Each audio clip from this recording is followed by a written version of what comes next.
Joe knows turf. Hi, I'm Joe. I'm gonna give you a bunch of accurate turf facts today because Joe knows turf. Ray, it's times like this where I sometimes wonder how we get ourselves into this mess of trying to explain the actions of others and making sense of it all. Right. It's Mhm. it's maddening at times. In today's Jono's Turf is precisely that. It's maddening. The angles that people are taking and the efforts that they are undertaking to sell their product and position it in the market in a place that's different than others, at least so as they purport. But when we look behind the curtain, it's Mhm. a lot the same. So tonight, what we'd like to talk about here is a group. I think we featured them on the show maybe a few times, called Sunday or Get Sunday, and they are a product provider in the lawn care space that will effectively, send a whole year's worth of stuff to your door for a subscription fee, right? And they'll send a different box and has different things. We've looked at their products before, the weed control realm, which is basically like this iron-based EDDHA and HDTA chelates to control weeds, not necessarily labeled pesticides. So they've gone down this road of trying to position their products in such a way that are very environmentally sensitive and protecting the earth and not poisoning it and things like that. So uh, before we, pass judgment or anything like that, I thought we would take a look at some of their most recent marketing material that's been sent to me over the last few weeks and maybe just digest that before we unpack what is actually in there and maybe some of the differences and similarities that exist to the big boys out there in the marketplace. So I want to start with this video that was sent to me just today as a marketing clip. Let's go ahead and dive into this real quick. Hey neighbor, is that Sunday too? Sure is. This is their granular lawn fertilizer. Is it still pesticide free? Yep, it is. Is it still better for kids and pets? You betcha. Still easy to apply? It's bear in the woods. So it's still better ingredients? Yeah, that's what they do. So it's my choice then. I can do anything. Our fertilizers are always pesticide free. With the right support and nutrition, you can have a beautiful green lawn without the risk.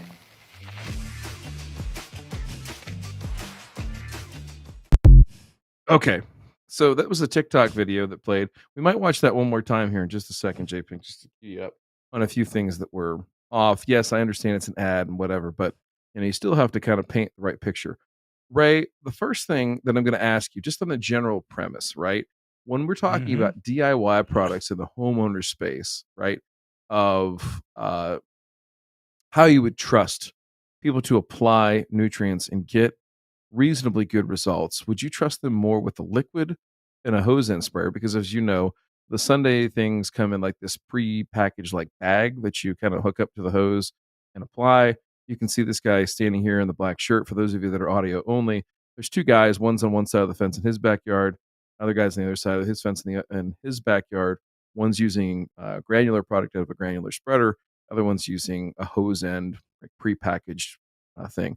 Funny enough, as the guy goes through in the backyard and he's talking and jamming and whatever else, he's just standing there holding his Sunday lawn hose end in the same spot for like 15 seconds. I don't think that's on a Entire label, 50. but Yeah. Ray, let me ask you, what is your level of trust, say on a 1 to 10 scale, for each of these application methods in the hands of a homeowner that's a DIYer? Okay, I'll start with the liquid part because you brought it up. My trust level is literally 2 to 1.5. Whereas, no, No faith. I'm not kidding. No, I'm not kidding because, Ryan, you know Yes. these siphon-operated hose-in devices? Did you know that even the dilution ratio changes depending on how much water pressure is incoming into that mixing head? Did you know that? Yeah. So, in other words, say you got a guy where his incoming water pressure into that device is 75 psi. Okay? That guy is going to have a much more diluted mixture coming out of the other end of that mixing head, whereas the guy that only has 35 to 40 psi, he's going to have a much more concentrated mixture. So old boy has better not hold that dispenser in one spot and yammer with the guy on the other side of the fence.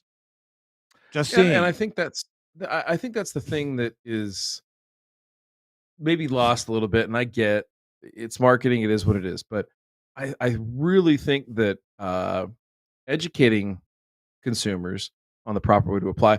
Remember that paper that we went through on burn and return? Oh gosh, it's been 4 or 5 months now. But they talked about, I think it was in Maryland, right? That there was an Yes, extreme yes. lack of knowledge. We actually talked about it with John Emerson too, when from Yes, University of Delaware yes. Turf, Mhm. and UD he Turf is guy, doing all yeah. this work. Yeah, he's doing all this work Mhm. too. So I just find it super disingenuous to kind of go the environmental route, right?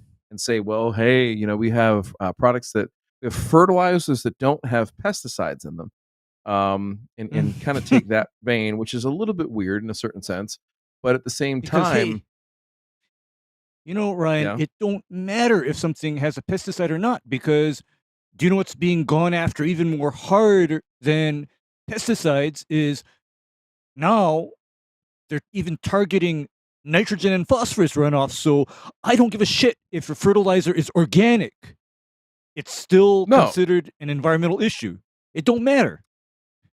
So if we're gonna go push that route, I think we should take the next step, and this is my advice to Sunday. And they probably don't care who this fat asshole from Ohio is and what he thinks, right? But while I'm here and I have your unsolicited and undivided attention, I'll say that you should offer the opportunity for your folks in the commercials to demonstrate proper application techniques. If we're gonna go Yes. to the level of scrutinizing about environmental, impacts of different products, we should obviously and clearly scrutinize the way that they're being put out just as well. So I'll offer that there as a friendly piece of advice. There'll be no invoice Mm. sent yet, but if we need to go down that road, we will. I'm kidding. I'm kidding. All Mm. right, so the other part of this too is, they mentioned that too. Let's watch this one more time, and I want to specifically listen to a part about their granular fertilizer. And as you're doing this, you can kind of watch Homeboy here, not moving the sprayer at all. But let him talk about what is in their fertilizer, all that kind of stuff. Go ahead. Hey neighbor, is that Sunday too? Sure is. This is their granular lawn fertilizer. Is it still pesticide free? Yep, it is. Is it still better for kids and pets? You betcha. Still easy to apply? It's bear in the woods. So is it still better ingredients? Yeah, that's what they do. So it's my choice then.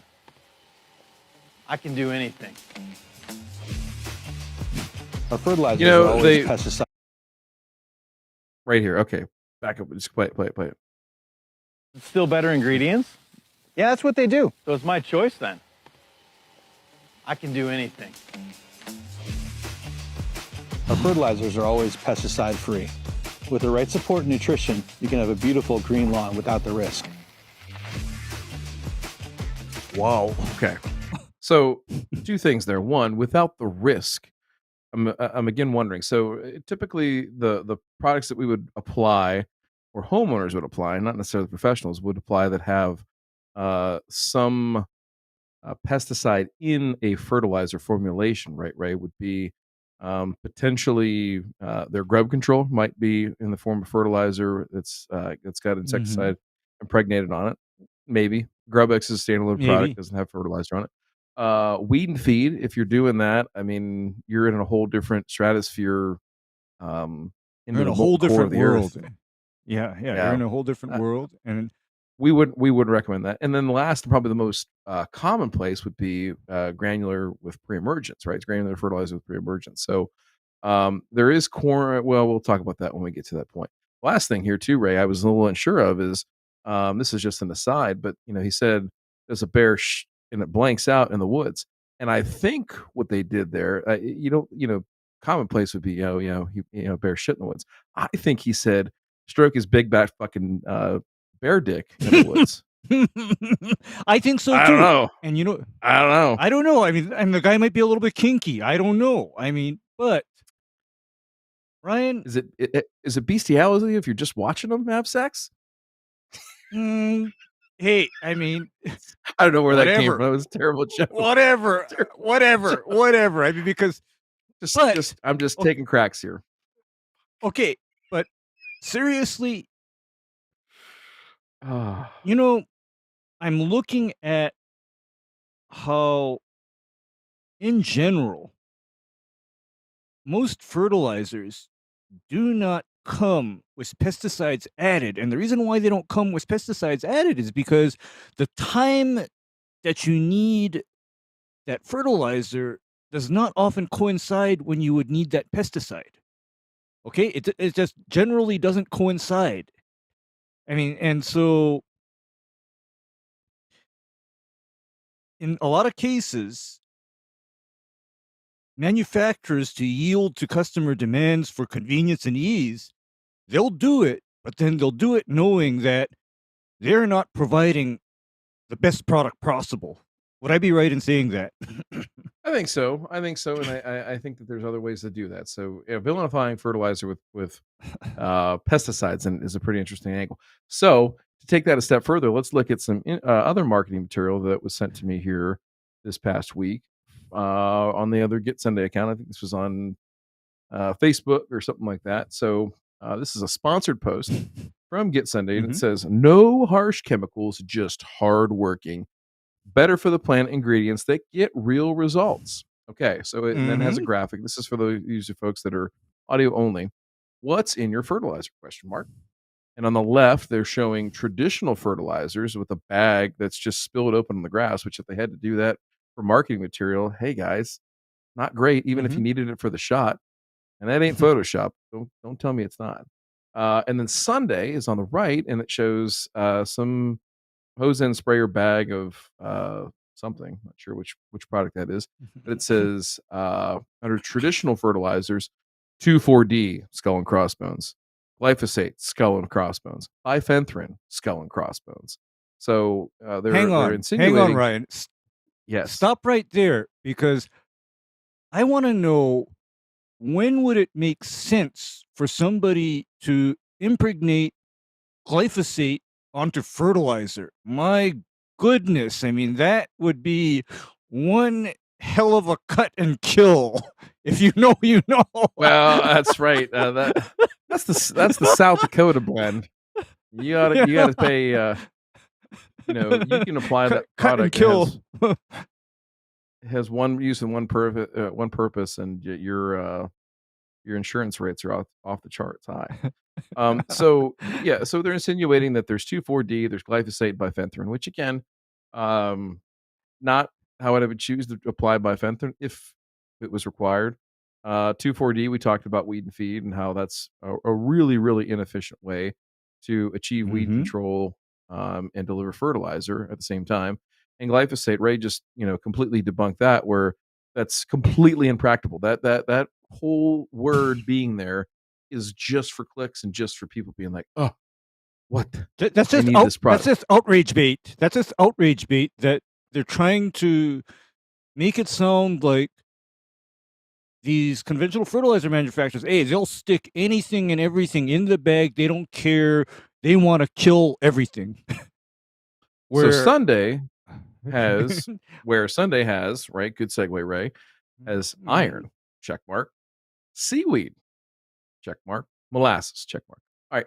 Now, any one of those things, I wouldn't sit here and inexplicably say, hey, don't ever apply those to turf, right? There's no reason to do that. Right. I think they're fine. They're fine derivatives. They're fine. They have their use ingredients case. to have in your first. They do. Yeah. But they have are their they use a cases, right? are these standalone products, right, that you can build a turf maintenance program around? Yes or no? No, absolutely not.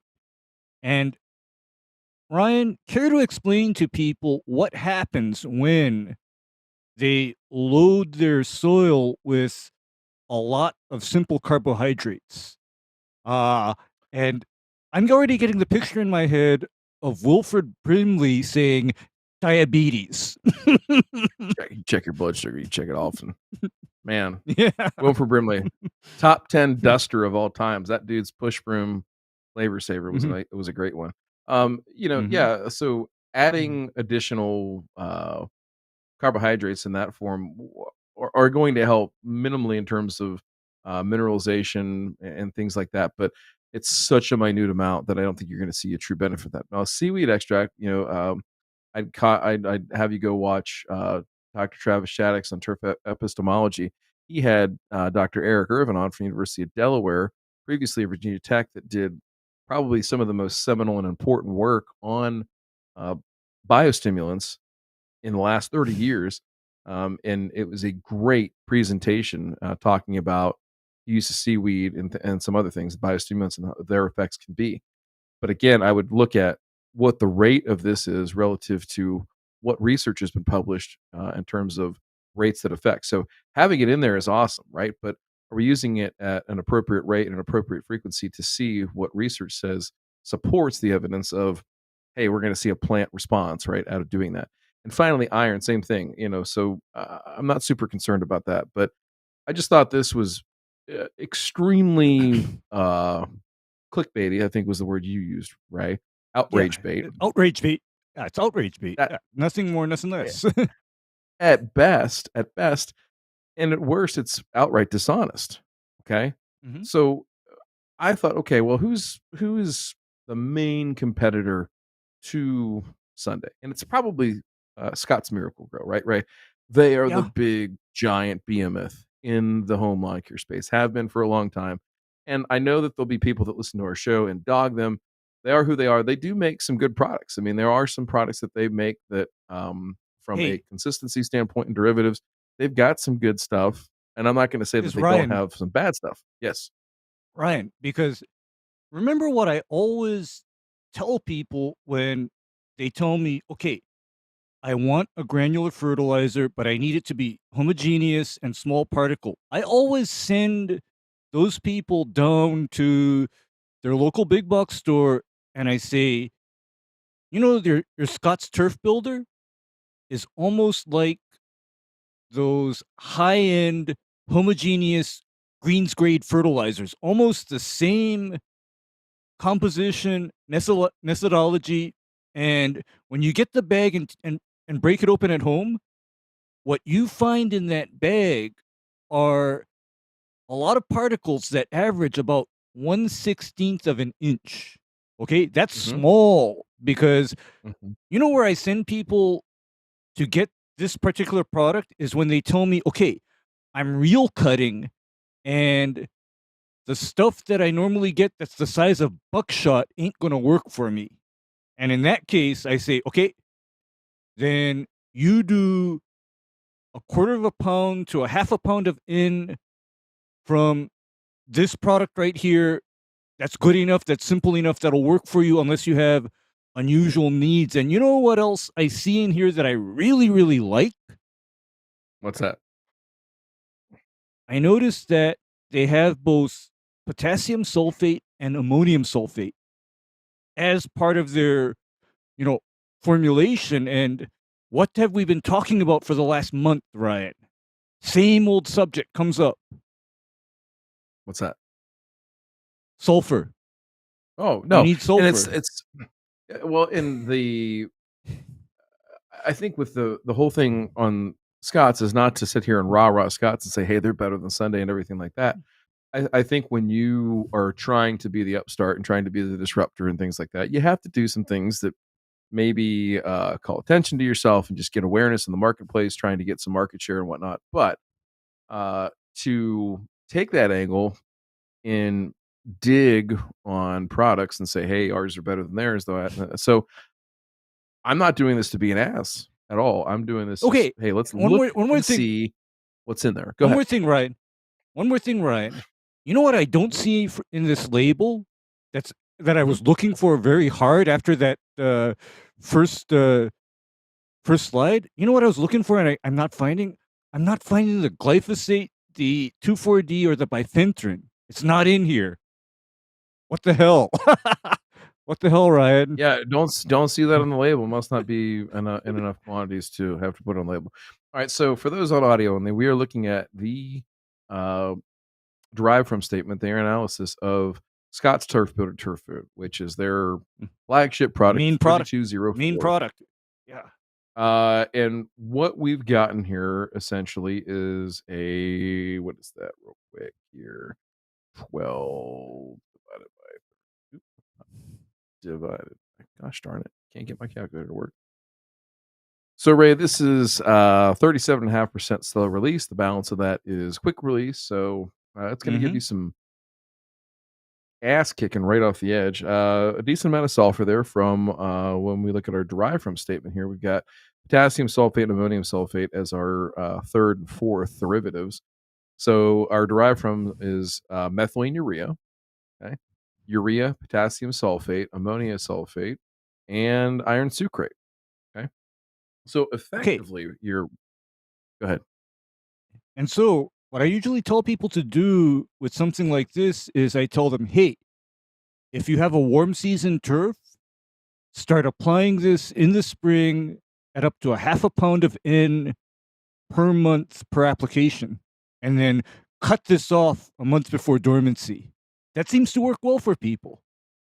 And for the cool season guys, I say start feeding this right after the heat breaks in the summer, and then stop about a month before dormancy for them too, because this little bit of methylene urea is going to keep on bleeding nitrogen for up to 30 days. It is going to keep on bleeding nitrogen. Same is true with the ammonium sulfate, because the other reason why I'm such an ammonium sulfate fanboy is that in many instances, you can get up to 30 days of nitrogen response out of ammonium sulfate, barring some rather specific soil conditions.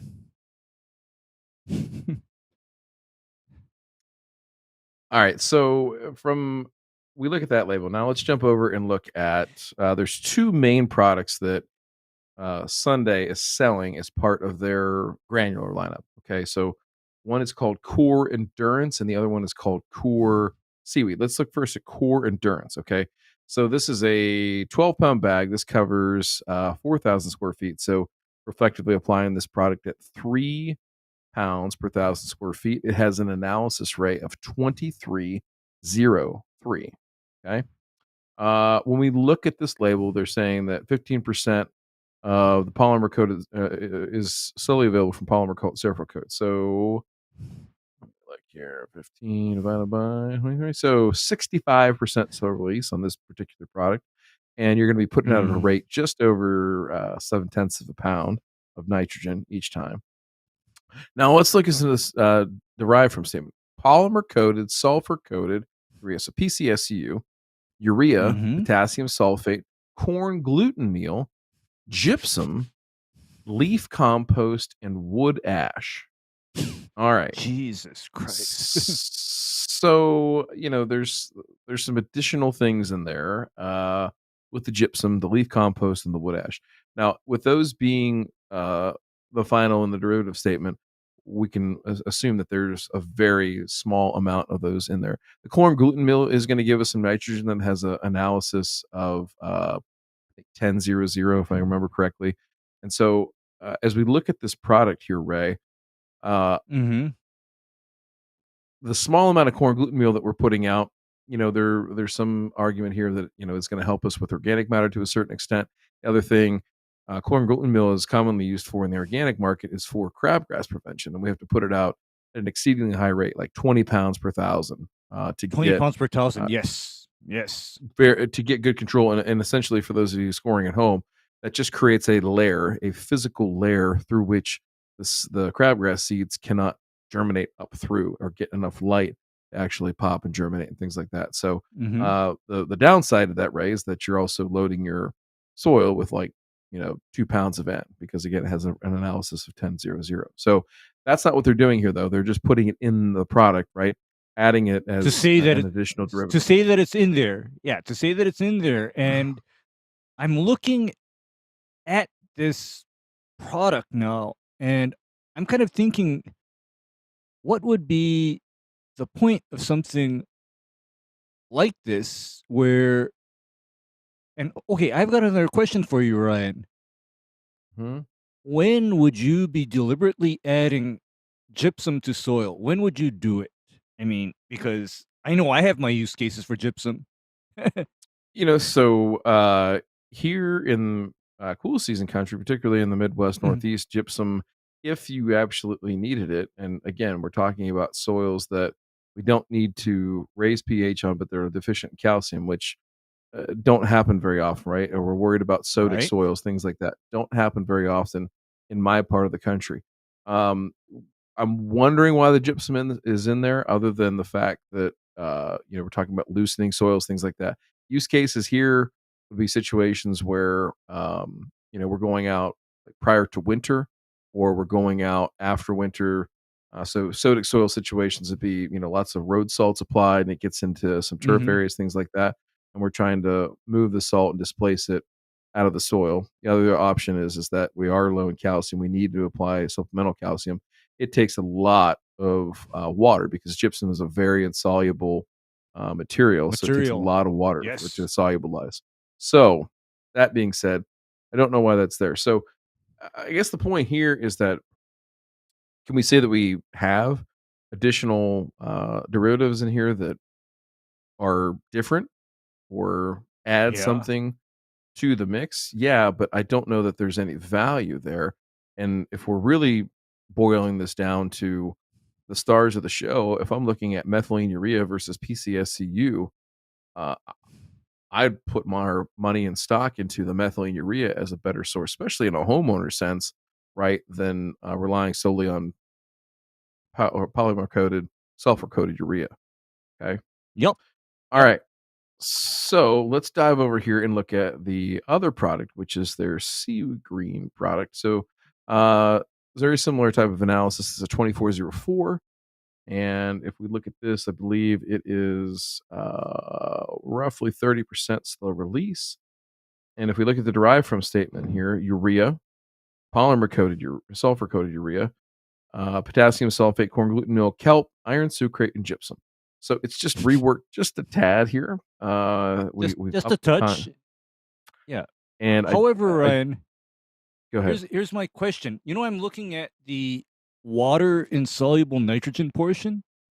Sure. Now that I'm go look at that. Look at the percentage of actual nitrogen available, and there is just very little difference between this and the OM Scott's product. And also,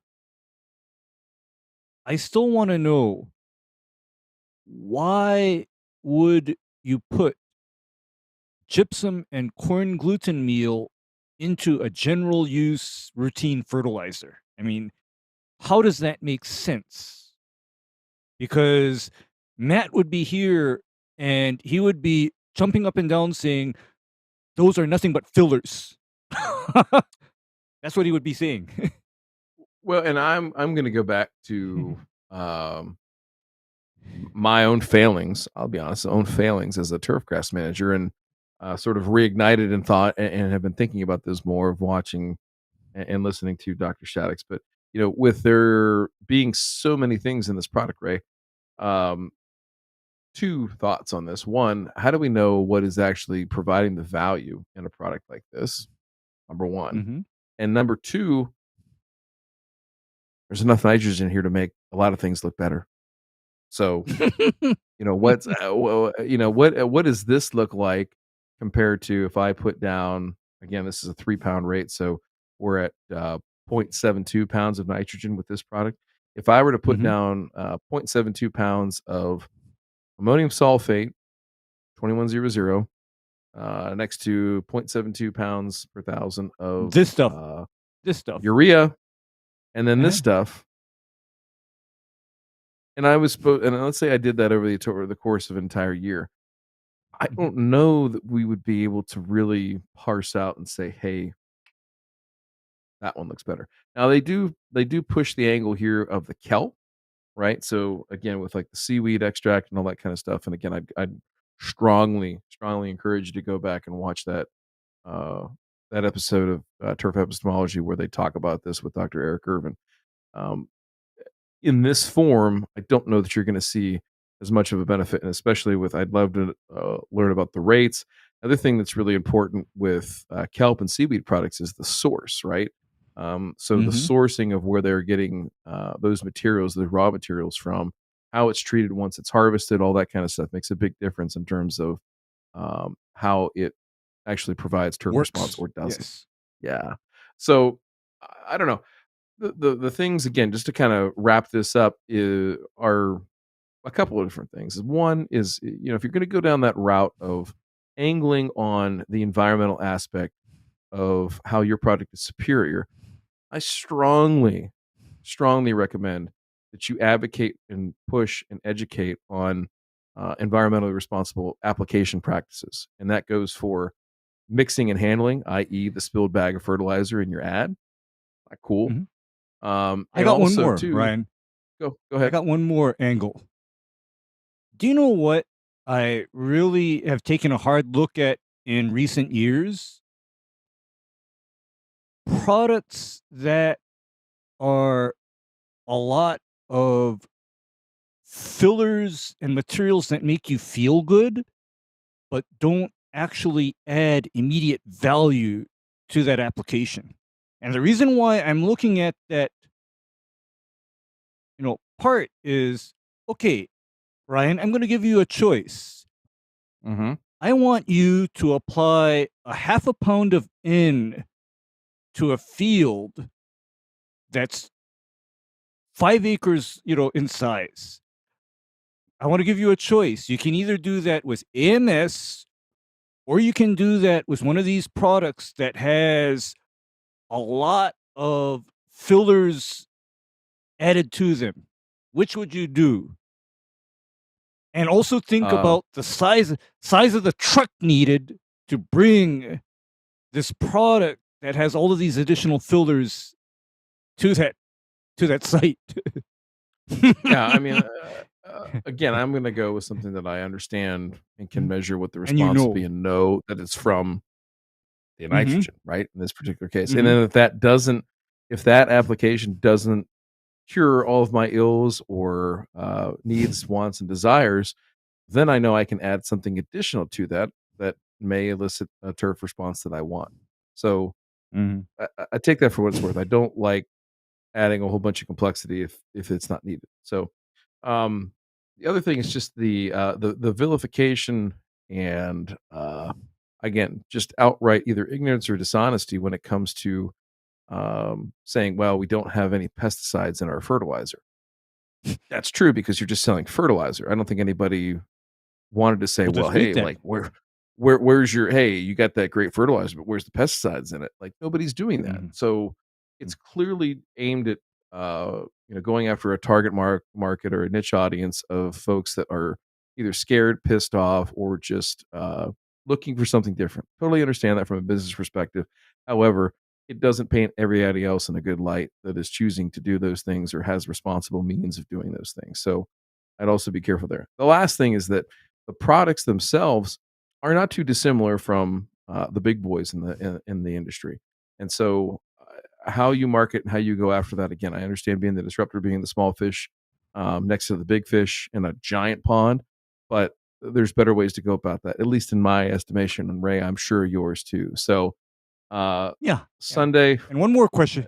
One more go question, ahead. or one more, little question is that, okay, guys, what is the actual particle size of your polymer coated urea? Okay, what's their actual particle size? Because here's my issue.